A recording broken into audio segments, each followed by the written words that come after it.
This was the president speaking from his Mar-a-Lago resort just a few minutes ago. On Tuesday, Syrian dictator Bashar al-Assad launched a horrible chemical weapons attack on innocent civilians. Using a deadly nerve agent, Assad choked out the lives of helpless men, women, and children. It was a slow and brutal death for so many. Even beautiful babies were cruelly murdered in this very barbaric attack. No child of God should ever suffer such horror. Tonight I ordered a targeted military strike on the airfield in Syria from where the chemical attack was launched.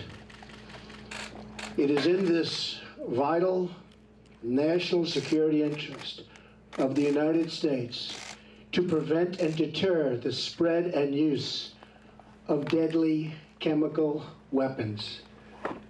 There can be no dispute that Syria used banned chemical weapons, violated its obligations under the Chemical Weapons Convention, and ignored the urging of the UN Security Council.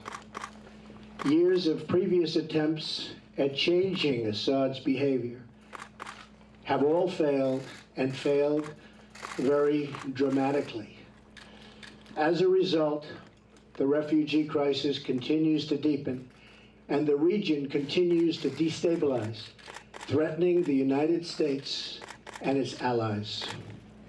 Tonight I call on all civilized nations to join us in seeking to end the slaughter and bloodshed in Syria, and also to end terrorism of all kinds and all types.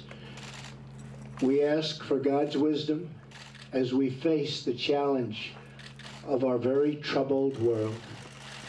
We pray for the lives of the wounded and for the souls of those who have passed. And we hope that as long as America stands for justice, then peace and harmony will, in the end, prevail. Good night, and God bless America and the entire world. Thank you. The President of the United States a few minutes ago announcing what is a narrowly targeted and limited military strike. 59 cruise missiles launched tonight against a single Syrian air base, which the United States says was the base that launched the attack earlier this week, dropping sarin nerve gas on 80 and more civilians. Margaret Brennan is traveling with the president in Florida. Margaret, what have you learned?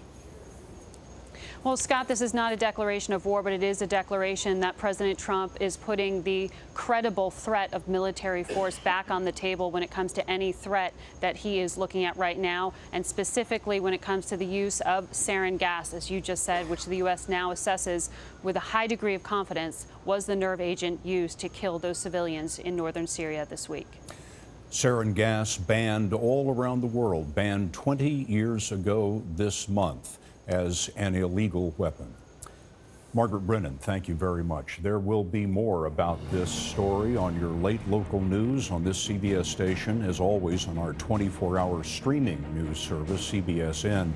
And be sure to catch all the latest developments tomorrow on CBS This Morning.